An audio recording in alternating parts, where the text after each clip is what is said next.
I am joined by Robert Griffin III, James White, Field Yates, Mina Kimes. All right, so first play we're going to look at 2nd and 2, one of the Patriots' first offensive plays.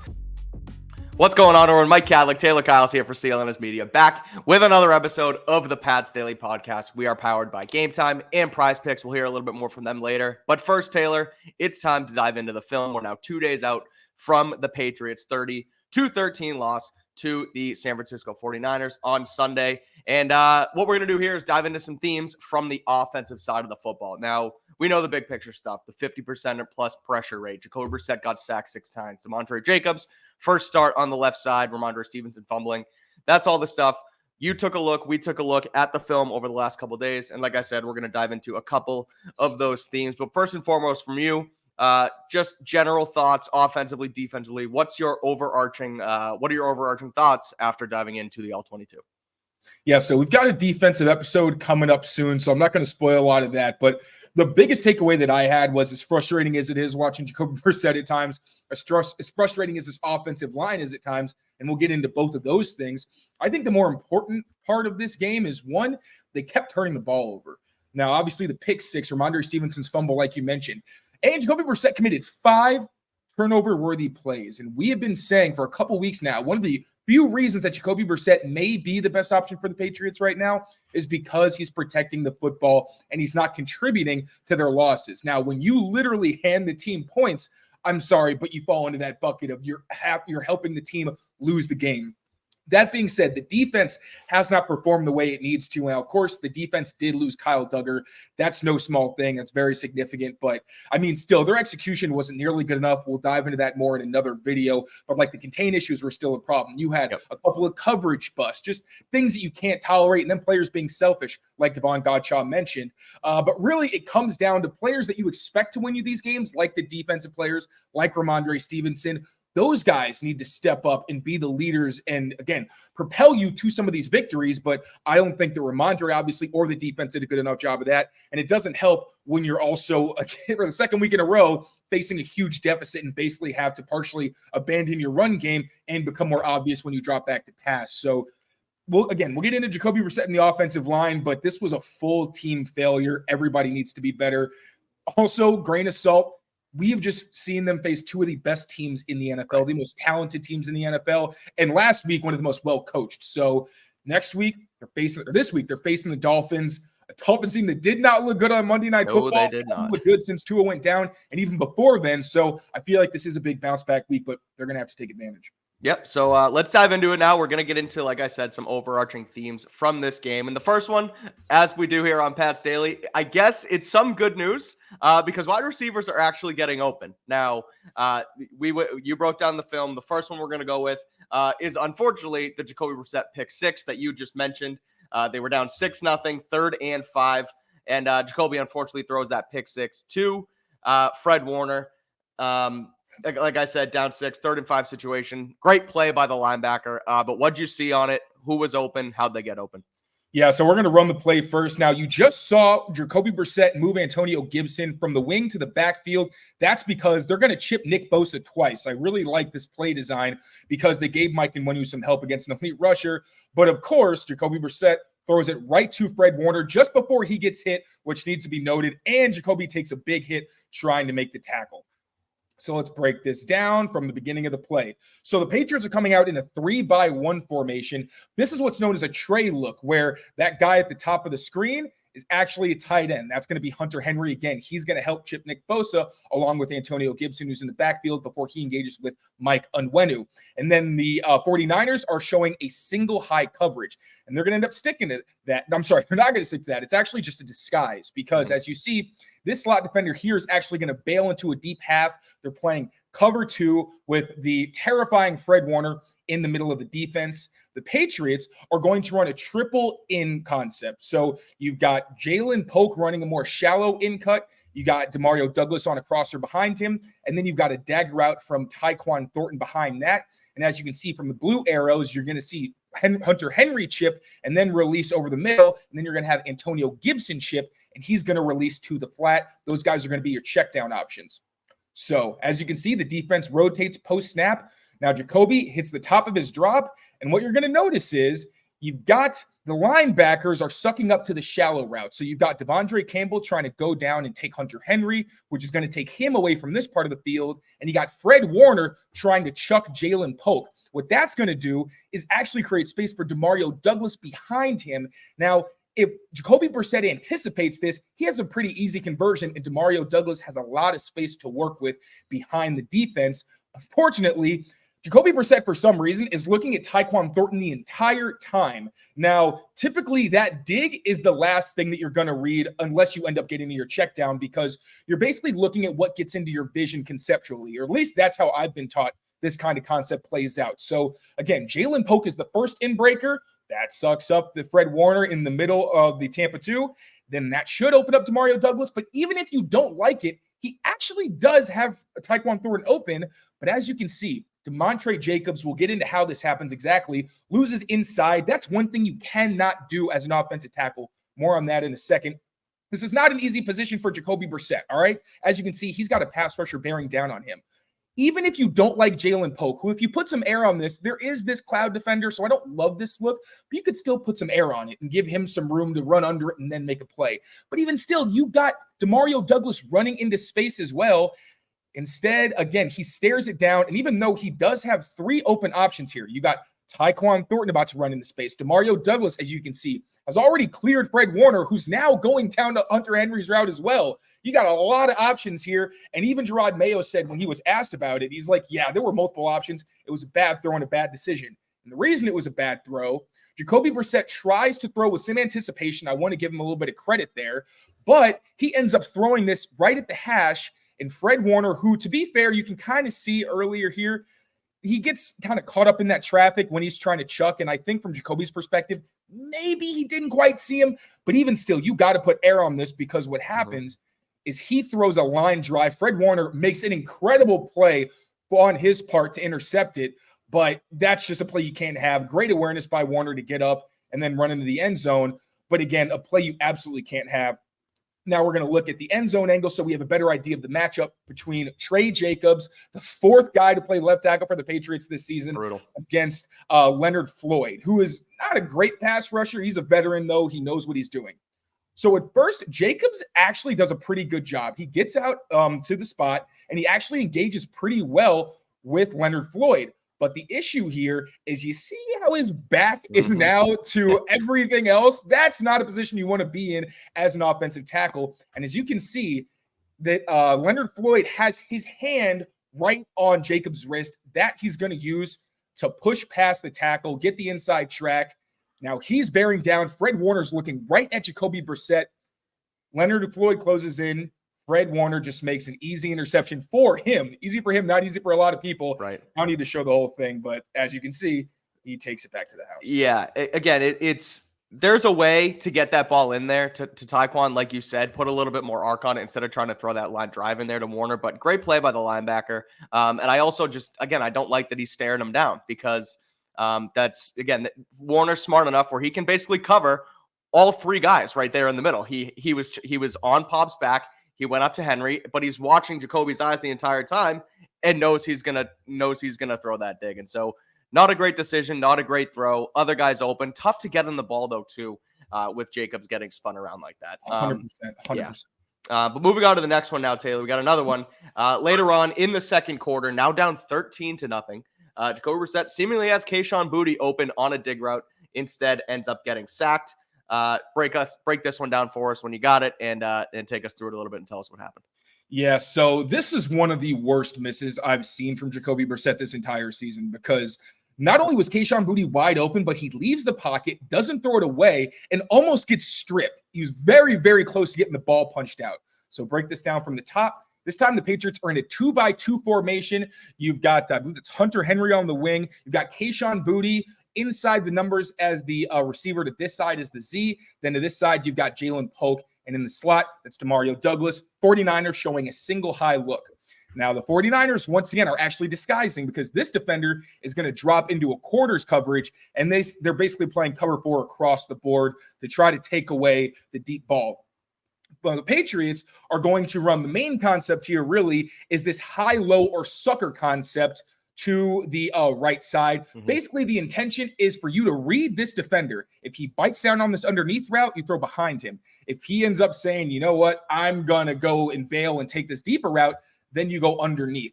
But again, this is pre-snap disguise. So really, he's going to end up having to read this defender. Not a super hard read for a veteran quarterback, though. And then to this side of the field, you have Jalen Polk on a curl.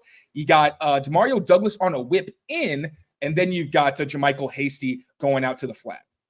So let's run this play again. You see the safety dropping back. So now they're in quarters. Now, first, Jacoby Brissett looks to confirm the coverage. He sees the safety is on in a quarters technique. So he knows it's a middle field open coverage. Now he hits the top of his drop, and you can see he's loading up to throw. And if he has anticipation, you can see that Kayshon Boutte's about to come open. It's not like he's running a post where you don't like it because the safety has depth. Even if he comes down on this, worst case scenario, you throw it low, make Kayshon Boutte have to go down so he protects himself. And again, look at this pocket. This is one of the best pockets Jacoby Brissett had all day. Maybe you feel a little bit of pressure here and step up into this void, but there's no reason that you shouldn't be able to make this throw. But again, you see now he should be in a position right now. He should be letting this go right into this void to Kayshon Boutte. Instead, he holds onto the ball, then tries to leave the pocket and scramble. Hunter Henry can't get open. Kayshon Boutte sees him and tries to do something. You do have Demario Douglas getting open in the middle of the field, and Jacoby does see that. Yeah, he wanted to go there. But you got a defender standing right in front of your face. He does protect the ball and get it back into his body and ends up getting sacked ultimately. But let's just look at the end zone angle on this as well, because it really gives you an appreciation for the fact that this was not a smart decision by him to try to make that throw to Demario Douglas. It was so close to losing it. So once again, end zone angle, you see him dropping back, hesitate, leave the pocket, try to make this guy miss. Ball is exposed. Look how close this comes to getting punched out. Right there. Now, again, credit to Jacoby for protecting the ball, but that is not a position that you want to put yourself in. I appreciate you trying to make a play after you miss your read, but you never should have been in this position in the first place. And this guy fumbled 3 times in this, 2 or 3 times in this game. We'll obviously see later. One of them ended the game, although it was already well over. But this is the kind of thing you don't want to see from your veteran quarterback necessarily. Missing the read and then potentially putting the ball in harm's way and not even throwing it away once you're outside of the pocket. And I mentioned the internal clock a lot when talking about, ruining Drake May's development, right? Because you get back there, you have this pressure in your face for so long that even when you have a clean pocket, you don't think you're going to have enough time to throw the football. And I kind of feel this here with Jacoby Brissett, where he drops back and he has a few seconds to read this through. But instead, he breaks a little bit early. And then at this point, too, I'm just throwing it away. Get the ball out. Don't take a sack. Again, he only loses a yard because he's close to the line of scrimmage at that point. But even still, I would much rather see him throw that away instead of eat it. He tries to make the play to pop, but I'm just eating it at that point. Throw it away. Don't make a bad play worse, especially because he doesn't really have anybody else really coming there. As soon as he steps up, doesn't take the chance at Boutte, looks at Hunter Henry, he's smothered. Get out of pocket and throw it away. Live to see another down. But good on him, too, like you said, to make that decision and not try and get it to pop and get that ball poked out. All right, one more play here of receivers getting open in this Niners game. 4th quarter, down 17. He tries to get the ball to Jalen Polk, but unfortunately overthrows him. One-on-one matchup at the bottom of the screen. Yeah, and Jalen Polk stacks his defender too. This was upsetting because he did have a chance at a big play. Jacoby hasn't had a lot of success on these downfield throws, and obviously we're going to get to it. He did have some success, but he's been very streaky. And this is another instance where it's hard to be really mad at him because there's also pressure coming at him. But just to rewind, so this time the Patriots are actually in an empty formation. So you got 3 to the top, 2 to the bottom, and the 49ers are in a single safety look. And then the interesting thing here is that you're actually going to have Ramondre Stevenson as the outside most receiver to the trip side. But defensively, the 49ers, the way that their coverage works out, you have a corner, Travarius Ward, their best corner, on Ramondre Stevenson. So you know that this is some kind of zone look because you would never want these matchups on paper. But also, Mike, does anything here look kind of suspicious to you? There's a linebacker on KJ Osborne. Yes, but then who's behind the linebacker? Oh, another cornerback. Yeah, that's fair. Oh, okay. And to that point, when you see defenders stacked on top of each other like this, and like you said, a linebacker over the top of KJ Osborne, this should set off alarm bells in Jacoby Brissett's head that that guy might be blitzing. Right. And now KJ Osborne's being defended by wide open. Right. Exactly. Now, the coverage is actually going to work out to be more like man coverage, although it is a single high match zone. So to the bottom of the screen, because it's the two-man side, you are going to have man coverage on these two players. These are smart matchups. You have a corner on a wide receiver and a safety on Hunter Henry. This linebacker, he's pretty much the tell that this is actually zone because he's really going to match the inside route because as we're going to see in a minute, the tight end, actually, I believe it's Austin Hooper, is going to chip before he releases. And although these are zone techniques, these guys are playing from depth, but they're playing with a more man technique because they're going to drive on anything underneath, knowing that this linebacker is going to blitz. Now, for the Patriots offense, Jacoby Brissett sees this press look, right? So these guys are in off coverage, but this guy's impressed. So he's thinking, oh, I got Jalen Polk. And they had already had success on a back shoulder fade earlier. Jacoby even said post-game, Polk made a play. I wanted to keep giving him opportunities. But the issue here for me is that you got KJ Osborne right here on a quick route. You can get him the ball as soon as you hit your drop. Literally plant your foot, get it out against the blitz, take the easy yardage. This is only 2nd and 8. You don't necessarily need to convert here. I do appreciate trying to get a chunk yardage on an early down, but also it's an incompletion and it sets up 3rd and 8 for an offense that really cannot survive in those 3rd and long situations. And as you can see, once again, they're going to give the right tackle, Mike and Wendy, some chip help with Austin Hooper bumping and then releasing over the middle of the defense. Now let's see how this plays out. Jacoby Brissett, 1, 2, 3 step drop. KJ. Oh, yeah. KJ's right there. We're going to get to him. But first, once again, Jacoby hits the top of his drop and immediately has 2 rushers in his face with KJ Osborne, obviously, wide open as well. If he hits this and then just throws to KJ, might be a first down. You really never know. Instead, he also, I want to add, he had Hunter Henry if he just wanted to get the ball out fast because this defender had inside leverage. That's more nitpicky, though. I don't want to make that the crux of this. But again, his out routes were open. Instead, he does go to the vertical. He's looking at Jalen Polk, lets it go right before he gets smashed. And Jalen Polk is starting to stack the corner. He's over top. This is fine. You're going to see him hand fight to maintain that separation. He's open, but the ball lands out of bounds. So, and then real quick, we're going to go to the end zone angle really quickly because mostly we'll get into this. The pass protection issues had more to do with just one-on-one matchups, and that's part of this. But on this specific play, the 49ers, like I said, are going to send their blitz where the defensive line is mostly going to crash inside. This side, they're basically attacking the same B gap to the left. Here, you're going to get the blitzing linebacker engaging Austin Hooper. 56 is going to crash into the right side B gap, and then you're going to have this defensive tackle going into the opposite A gap. Now, the rushes you're going to want to look for are this inside crash to the B gap and this inside crash to the B gap. Again, they're both going to end up in the same place, but he gets there first. So first guy we're going to lock in on is Sidy Sow, right? Now, Sidy, we knew it was going to be a little rocky. He hasn't played since the preseason finale. He wasn't terrible in this game either, especially in the run game. I thought he showed a lot of good things, but this has been a problem for him since he was a rookie. Now, he's going to shoot both hands. Now, we know with the strike system, he talked about it. Usually you want to go 1 or 2 hands. He's going to throw both. That puts you in a bad spot because as you can see, 90 is going to hit him with a 2-hand swipe, right? Now, look at the position that Sidy Sow's in. He gave both of his hands, lost them. Now he's off balance and is in a terrible position to defend the quarterback. And if we want to look at the other side at Layden Robinson, he's a little tick late identifying this inside stunt. And then you're going to see he can't get there in time. Mike Nwinu is trying to pay attention to this guy. Maybe he could have given a little more help, but that's not his man. Layden Robinson is responsible for this gap. Doesn't do enough to stop Leonard Floyd.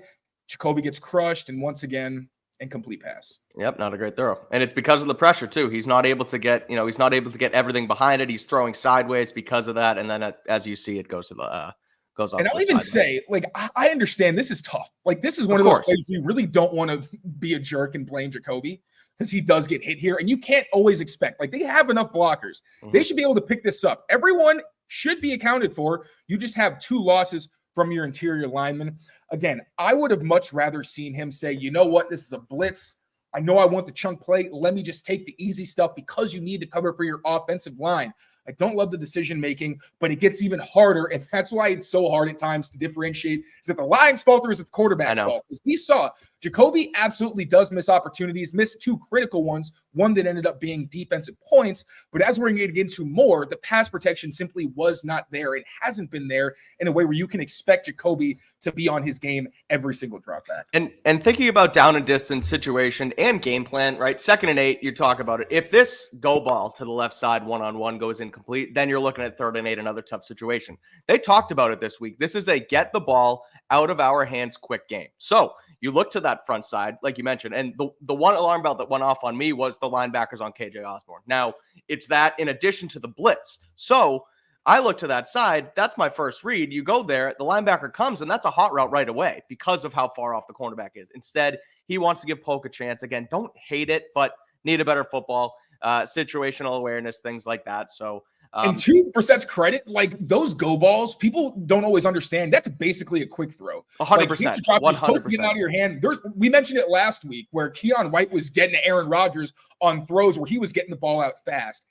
It's just literally that one tick where instead of throwing as he hits his drop back, he hits the drop back and it's one hitch and then he throws. Not a hitch, but a bounce and then he throws, which is good timing for the fade. But in this situation with the leaky offensive line, I just would have liked to see him take the freebie that the 49ers are putting on a silver platter. Yeah, no, for sure. And back to the go ball quickly, like it's because he's in press coverage. That's a quick game throw. That's not he has to run, stack him, and get over him. It's he gets past him at 5 yards. That's a 1-2 and throw type of thing. Give him the ball, get air under it, and Jalen Polk does the right thing. It just doesn't get there. But all right, that's that on the receivers getting open. We're gonna get to some of the pass protection issues, but first, a quick word from both of our sponsors. First and foremost, we're talking about Prize Picks. Prize Picks is the best place to get real money. Yep, the real money action in on the games with over 10 million members and billions of dollars in award winnings. Prize Picks has made daily fantasy sports accessible to all. You just pick more or less on at least 2 players for a shot to win up to 100 times your cash. You can run your game all season long on Prize Picks. Prize Picks puts its members first, so all withdrawals are fast, safe, and secure. When your picks hit, you get your money in as quick as 15 minutes. They also are offering weekly promotions that lead to big payouts like Taco Tuesday each Tuesday. Prize Picks discounts. Yep, it's Tuesday. Go check it out. That's Taylor's favorite, Taco Tuesday. We're going to Citizens today. If you're close to Citizens, they have Taco Tuesday, very affordable. Love it. Prize Picks discounts, select player projections up to 25% to provide even more value for your lineups. It's the best way, like I said, to win real money this football season. Which players are going off, which ones aren't. Make your picks in less than 60 seconds and turn your sports opinions into real money all season long on Prize Picks. Unfortunately, the Monday Night Football picks, Taylor, didn't go as planned. Hit on a couple, put the lineups together wrong. I missed one of them, Jackson Smith and Jigba. I had less than 50.5 yards. He had 51 yards. So terrible. Well, but how much more was Ayuk's catch than what we thought it was going to be? Like 4 yards? I think so, yeah. Yeah, and then we're going to break down in the defensive video why that happened too. Exactly. But yeah, unfortunately missed there. But we're going to go back to the drawing board this week. Patriots, primetime games, all that stuff. So make sure you follow along with us on our Prize Picks. So download the app today. Use code CLNS to get $50 instantly after you play your first $5 lineup. Again, that's code CLNS to get $50 instantly after you play your first $5 lineup. Prize Picks, run your game. We are also powered by Game Time. Game Time, it's our favorite ticketing app to get into each and every Patriots game all season long. Right now on the Prize Picks app, you can get into Gillette Stadium next Sunday for just over $100. It's a $101 ticket on Prize Picks. Not too shabby, and they have the Game Time Picks filter to make it easier to filter out the fluff and show you only the incredible deals on those great seats, so you don't have to waste your time searching through the thousands of tickets on the app. You can also look at your seat view right on the app, so you just click it and it shows you what you're gonna see in the stadium view. Not all of the apps do that, but Game Time does. So make sure you check. Yeah, they do, and it's not only sporting events, Red Sox games, Patriots games, Celtics, Bruins on Prize Picks on Game Time, but also concerts. You can get into all different concerts, theater venues, things like that, all across the region. So make sure you check it out today. Take the guesswork out of buying tickets with Game Time. Download the Game Time app, create an account, and use code CLNS for $20 off your first purchase. Terms apply. Again, create an account and redeem code CLNS for $20 off. Download Game Time today. What time is it, Taylor? Game time. Let's go. That's how we do it. All right, there we go. That's Game Time and Prize Picks. Make sure you head over there. Let's finish this one off, Taylor. We have some pass protection issues to go over from the Patriots on Sunday. First and foremost, Jacoby Brissett, great throw to Jalen Polk here, but he gets buried in the process. This is in quarter 3, 10:08 to go in the quarter, down 17. What you got for us? Yeah, this was one of Jacoby Brissett's best throws of the entire season. I did not know he had this in his bag. I've been wanting for so long just to see Jacoby finally hit Jalen Polk on a back shoulder or target him downfield, and he did. Mixed results, obviously, but these are the kind of results you want because Jalen Polk does such a great job maintaining leverage, knowing how to adjust whether the ball is deep or whether it is back shoulder. He has late hands, strong hands. This was the reason that Jacoby kept going to him. He went to him on 5 of his 6 downfield attempts. So clearly they're trying to build some chemistry. I love to see that because Jalen Polk's been open. He just hasn't really gotten the ball. So it's cool to see him actually, finally get one of these kinds of catches under his belt. So start off again. We have a 3-by-1 formation here. Now, this is going to be 12 personnel with Austin Hooper as the Y, Hunter Henry on the wing, KJ Osborne as the Z, and Jalen Polk as the X. And remember when he was drafted, I said, unless they sign somebody else, Jalen Polk was probably their best option at X. I know he's not the fastest guy like a Tyquan Thornton, but he's their best receiver, and he's the guy that you would expect to win more one-on-one matchups. And Jacoby Brissett looks to him because the 49ers are showing single high man. They're really not trying to be sneaky about it, at least man to this side. The rest of it, you're not totally sure yet.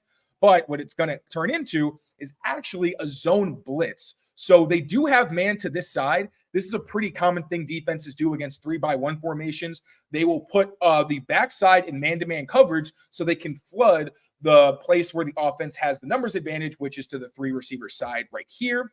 You're going to get zone, single high. And then once again, this safety is going to come down on a run blitz because I think they're expecting duo from this look because the Patriots like to run duo from their multiple tight end packages.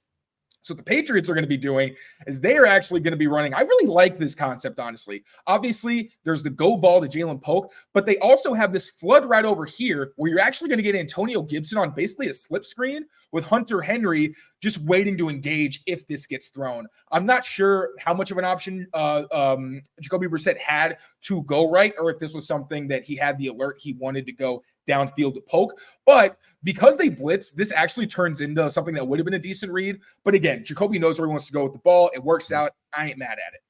So let's run this play. So 1, 2, 3-step drop from under center. Jacoby looking right at his man. Then, unfortunately, you are going to have pressure off the left side. Again, he is just getting to the top of his drop from under center, and there's already a guy winning inside against DeMontre Jacobs. Jacoby lets this go, and oh my God, this is tough, man. That hurts. Buried. And it's still a great ball. Now, you see Jacoby on the ground. Not okay. This was a play where it took him a while to stand up. I'm not laughing because it's funny he got hit. I'm just laughing because it is insane that this keeps happening to him. Like, I feel very bad. And we also, just quick tangent, we always have this discussion of, I know somebody kind of insinuated that I have been saying Jacoby Brissett is like a scapegoat or, just a sack or whatever. That is not it. I think that Jacoby as a veteran is more equipped to handle this horrible offensive line situation than is a rookie, even if he is more talented. Like, obviously, Jacoby's been streaky, but at the end of the day, you know that he's probably going to be able to be more consistent than someone who hasn't had to face this kind of situation at the NFL level. So once again, Jacoby buried, but Jalen Polk with the late hands, making this catch along the sideline. Great adjustment through contact. This was a great play, a little celebration from him after. Now, end zone angle, so we can actually see why DeMontre Jacobs loses. So we got him at left tackle, one-on-one. Now, I said actually on 98.5 before the game, Jacobs was going to be very aggressive with his punch. I had a feeling he was going to play a lot like Chooks does, kind of like Vidarian does, where they're long guys. So they want to initiate contact and try to shut you down before your rush can happen. And as you can see, that's what he tries to do here. He throws both hands. But like we said with City, so if you're going to throw both of your hands, good defenders are just going to swipe them away. Then you're off balance, and there's really not a whole lot you can do to recover. That's exactly what happens here. 91 gets the inside track, finishes with this rip move. then gets to Jacoby right in his chest. Throw. But then I even slow this down a little bit more so you can appreciate the late hands here from Polk. Yeah. Look at the difference here. Now, he's got his hands on the ball. The defender is right there. He's got a hand on it. Polk, strong hands. He doesn't care. He still makes his catch through contact. I want to do that one more time because this is a fantastic effort from the rookie. I'm sorry about that, Jacoby. Strong hands, late hands. If he had thrown his hands up any sooner, this is probably a breakup where the defensive back is able to get a hand in there, but that's not how it plays out, and a great play from Jalen Polk. And this connection with Polk is a few plays, a few minutes before the miss he had later on the go ball. So he knows he has this with Polk one-on-one. I'm going back to my guy. If I hit him like this the first time, the second time, unfortunately, just not the best throw, doesn't have the situation, doesn't have the look they want. But the other thing there, too, we mentioned Jacoby's toughness. I mean, what a way to stand in there, right? And Mayo said it yesterday morning, how, there's plays to be had, and could we do a better job? Sure. But his toughness, dependability, his leadership style for this team, that's what we need right now. And you just mentioned it. That's the kind of stuff they need right now. If that's Drake May, could be a different story. So, again, good on him to stand in there. Like, you're down 17. You're against the 49ers, the defending NFC champions. That's a tough position to be in. And he stands right in there and makes a great throw. And they're down 27-10 at this point. And again, I cannot emphasize enough the issue with the fade that I mentioned earlier. There is also some revisionist history there because we know that was a miss. Jacoby had another back shoulder fade that he left inside. That was one of his other turnover-worthy plays. Could have been intercepted, but it was actually bailed out by a defensive pass interference, which I thought it was a really bad call. The Patriots actually ended up getting a first down on that play, but there was only one connection when Jalen Polk was targeted downfield. I just want to see more consistency, but if they can get that in practice, and we're maybe just seeing the start of something that happens more consistently, because we do know that Jacoby likes to attack those one-on-one matchups, just hasn't had a guy in those situations that he likes. I'm all for it in the future. I hope they can keep improving. For sure. All right, back to the second quarter. Another sack here allowed by guard Layden Robinson. 5-step drop, getting chip help. What do you got for us? Yeah, this is disappointing because this is one of those plays where everyone says, oh, just give your guys chip help and everything's going to be okay. But it's not always that easy because even if you chip, that means everyone inside still has to win. And that's one of the issues with this Patriots offensive line. It's not just the fact that they have all these backups at left tackle. It's not just the fact that sometimes Mike Nwenu is overmatched because he's a guard who's playing outside. It's also because you have Layden Robinson, who in an ideal world probably isn't starting for you. We see it. He has a ton of talent, and like City So, he had a lot of good in the run game, but in pass protection, he's such a mixed bag. And we talked about it with City. Hopefully he can improve as he gets more reps and Scott Peters can improve his technique. But when you have two spotty guards, that's not a spot that any offense can deal with in any sustained way. So just going to break this down from the top. Patriots 3-by-1 formation once again with Jalen Polk at the top of the screen. Got KJ Osborne on outside here, Mario in the slot, Hunter Henry detached from formation in the slot. And then the 49ers showing a too-high defense. Oh, my goodness. There it is. And the 49ers are actually going to be in a too-high scheme. They're going to be running cover 6. So there's a million ways to call this. Basically, quarter, half. You got the quarter here to the field side. That's generally where you're going to see that. And then to the boundary, this safety is going to drop into a deep half with this corner jamming Jalen Polk and these second-level defenders dropping into hook zones. Now, the Patriots are going to be running double moves on the outside. Actually, this is a triple move, but Jalen Polk against this off-coverage defender is going to fake like he's going to run a hitch, then go up the field between this cloud defender and deep half safety. Then you're going to have KJ Osborne looking like he's running the same thing where he's going to run the hook and then run a go, but against this press cover, or what turns into bail coverage, he's actually going to come back down on a curl. And then you've got Demario Douglas on some kind of in-breaker. I'm not sure if it's like a crosser or necessarily just a bend where he's trying to attack the middle because he gets a split field look. That's pretty much what you're going to get from those guys. And then you're going to get chip help, like I said, on both edges. Here, Hunter Henry is going to chip the edge before getting out. And then Jermichael Hasty is going to chip against Nick Bosa before releasing into the flat. Now we're going to run the play. Jacoby, 1, 2, 3, 4, 5-step drop. That's why you want this chip help also. Yep. The only times, other than I think one other instance on a 3-step drop we mentioned earlier, the 5-step drops were the only time you saw the left tackle get consistent chip help, especially when Nick Bosa was on the field. So that's one thing to mention. So this 5-step drop, you're hoping to just be able to create enough of a pocket and then be able to step up if you can. It's basically saying, hey, get the pass rushers around the quarterback.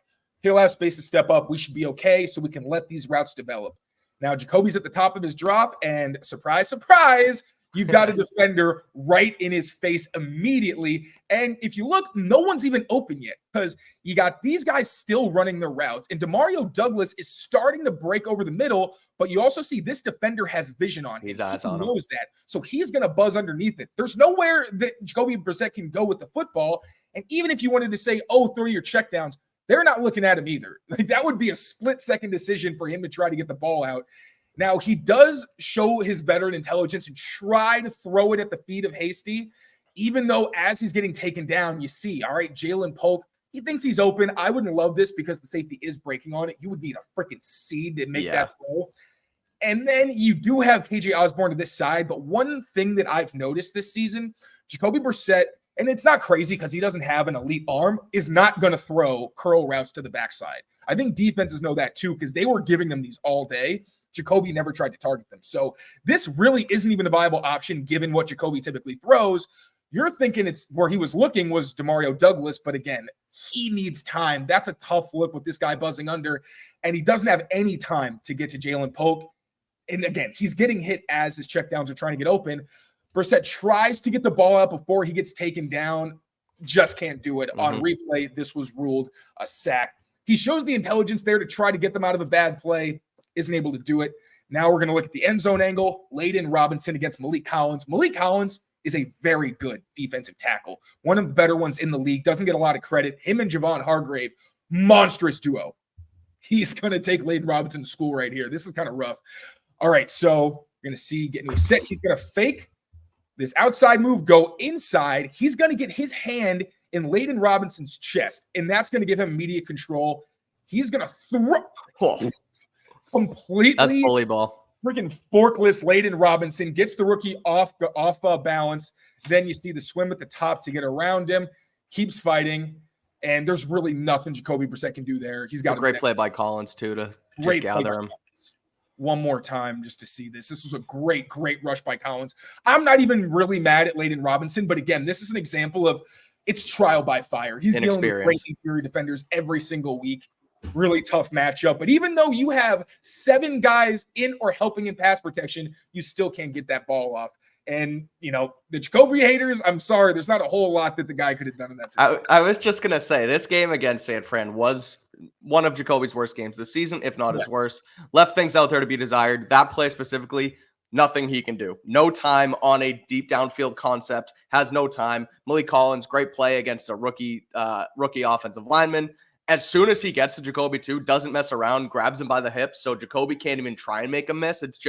It's great, again, veteran defensive tackle play. All right, one final play we got here to go over, Taylor. It's the game-ending strip sack from Nick Bosa. I believe one of the, if not the only times where he truly got Demontre Jacobs one-on-one, and he makes him pay.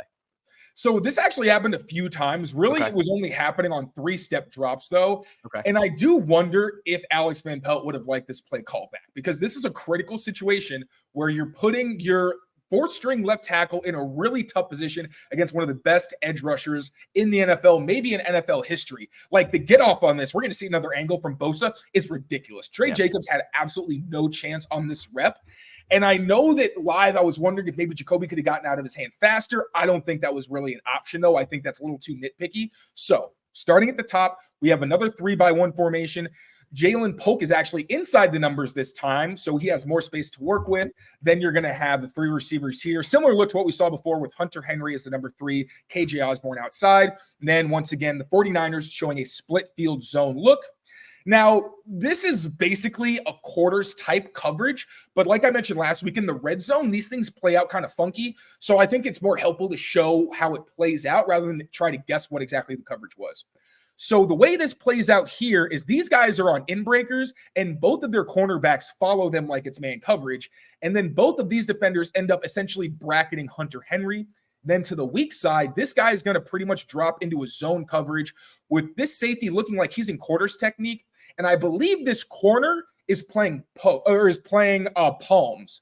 What palms is basically cover 4 until it's not, and then it becomes cover 2. Where if the number 2, so right here, Jermichael Hasty would be the number 2 defender.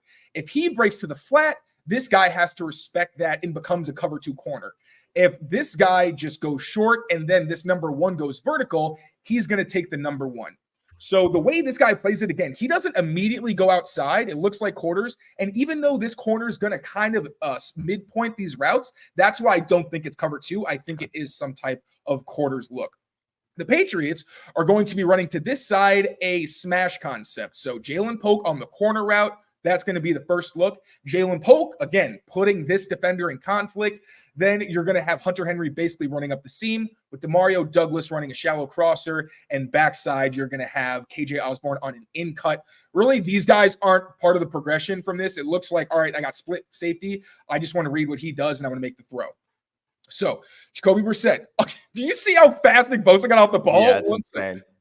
Bosa fires off the ball. 1, 2, 3-step drop. So Jacoby's at the top of his drop, and Nick Bosa is already in the backfield, closing in on Jacoby Brissett. This is absolutely sick by him.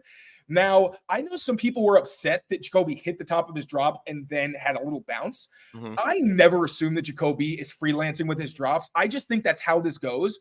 Now, once again, I mentioned, could he have just hit the top and then gone to one of these guys short?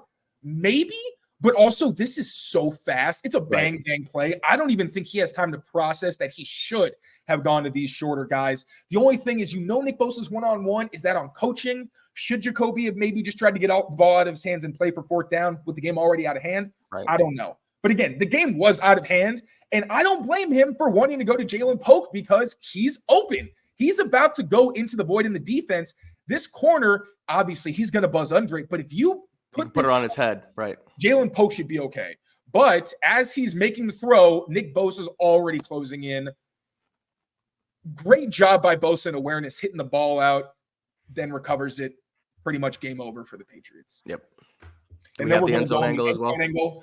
Yeah, because y'all need to see how ridiculous this was from Nick Bosa. Look. When he's off the ball, no one has moved. Yep. The only person who moved is Nick Leverett because he's getting ready to snap. Everyone else is still in their stance. Oh, I have goosebumps. So Bosa closes that space. Again, the 2-hand punch. You cannot do that against Nick Bosa. Easily knocks the hands away, gets around the edge. Nothing DeMontre Jacobs can do. Hit the ball.